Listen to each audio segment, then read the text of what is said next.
What's going on, y'all? There's a lot going on in the world today, and your man, Big Brother Tucker, is here to share his thoughts, give you his opinion, and maybe shed some light. I want to start off with the not so obvious, and that is here in Dallas, Fort Worth, the Metroplex. There was a middle school student, African American, who brought a gun to school. And you must understand that after the shooting in Nashville, how tensions are going to be very high and how there is going to be a less than zero tolerance for these kind of incidents. So the child brought a gun to school. The child was questioned without incident, gun taken without incident, and of course the mother called. Now, with normal minded thinking, the parent would be embarrassed, apologetic, and upset with her child. Oh, but no. We got some real true to life. What does this dumbass broad do? When as they're taking her child to juvie, she threatens the school. She then comes up to the school. Well, now her ignorant ass is arrested for making terroristic threats toward the school. So now her and her child can be in the same county lockup. I know. When you hear it, you have to go, what the f?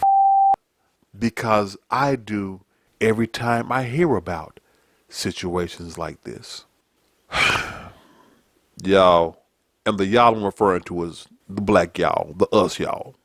Why do we do this? Why is there... Okay, so I'm going to approach it like this. Sadly, in the black community, that is a norm.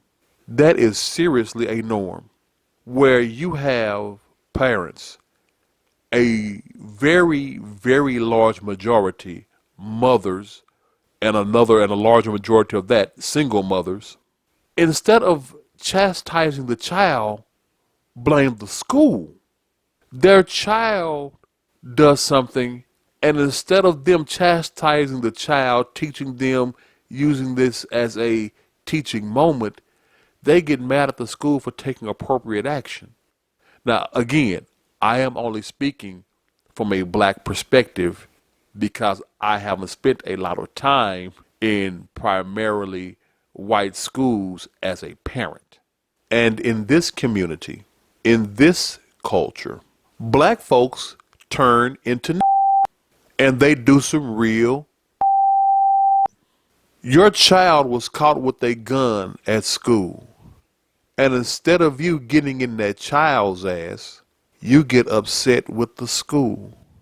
And you seriously wonder why there are still a sect of people who look down, who look at the black people, the black culture, the black community in a negative or derogatory way. Well, this is a prime example. When I was coming up, my mother knew me. She knew what kind of child I was. And when I went to a primarily white school district and I found myself in trouble, it would have been extraordinarily easy for my mother to blame the school district, the racist white people, because this city that we lived in, as I have mentioned in previous podcasts, was openly racist. So it would have been acceptable, reasonable, hell, even expected for them to single out a black child. But my mother never did that, and it taught me a few lessons. My mother would always ask, okay, what did he do? And then she would ask me, what did I do? And usually it was something I did. I can say 8 out of 10 times I got in major trouble. It was something that I did. And I was able to take that with me when I became a parent. My children, for the bulk of their educational years, did not go to standard independent school districts. I had them in charter private schools. But whenever I would get that call for any of my girls, it was never a, what are you doing to my child? What? No. I know my kids. I ask, what did they do? And depending on what was told to me, I would either believe it outright or I would ask one of my kids for their side of it. And either they would be outright wrong or I called it justifiably wrong. You know, sometimes you do what you got to do. But it was never a lash out at the person in authority, because what that does is this. Here's where things start to branch. Let's go to branch number one in this scenario. What you have shown your son is no matter what he does wrong, you will defend him. My children understand the opposite. I will always love you, but if you are dead ass wrong, you're going to face those consequences. I will love you, but I can't defend you if you are wrong. Now what you have taught this child, this young man, and y'all want to know why we have so many black men in prisons? There's a reason that the majority of men in prison come from single mother households. You have just taught that young man it's okay to do whatever. My mama got my back. She's always going to defend me. That's a bad thing to teach a young man, especially involving something this serious. You don't think he saw that and take notes? You don't think that doesn't flick in his head to go do some other crazy, outlandish shit and know that you gonna defend him, that you'll take his side, that you'll do whatever for him? You are not raising a man. What you're doing is becoming an enabler. That's terrible.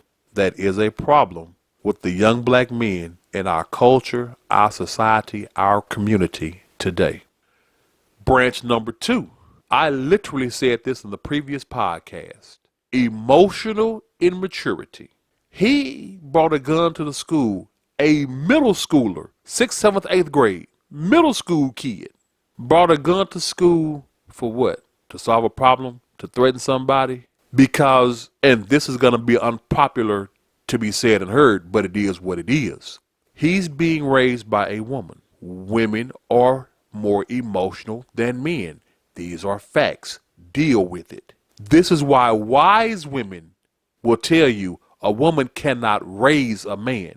She can raise a good person, but it's extremely difficult for a woman to raise a man.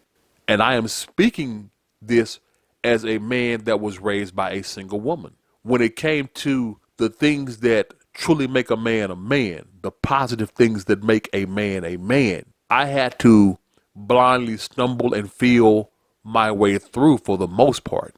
I had solid foundations in my early teen years and preteen years. But as I got older, I had to bump my head a lot to not only understand what a man was, but decide what kind of man I wanted to be. And when you have a woman that coddles a man, that man will grow up to be period, point blank, get mad if you want to. A woman cannot raise a man. What you get are emotional males who don't know how to handle things the way a man should. They think on an emotional level and react on an emotional level. That is never good as a man, because as men, we are meant to lead. As leaders, you cannot act and decide and do things and react on an emotional level. Now, women, mothers, what you're doing is creating the type of man that won't be good for anybody or good for society as a whole. But as I said in the beginning of this is seriously a black culture issue. I am sick and tired of my black people still screaming racism this, system this, the man that, when a shit ton of our problems are problems that we create for ourselves, which means we can solve them for ourselves. At some point, you have to, black mothers, understand that it's not always the teachers. And honestly, I will say, well, with today's teachers, 65% of the time, it is the student. So before y'all go to these schools acting an ass, understand your child. Be honest with yourself about your child. And stop making all of us black folks look bad because you want to act like a. Wait. Stop right there. That was a sample. You want the whole entree? Follow us on our podcast, Free Mind Thinkers. You can find us where you pick up any and all your favorite podcasts. That includes Amazon Music, Pandora, Spotify, Google Podcasts, and iHeartRadio. Until next time, y'all take care of yourselves and always dare to think differently.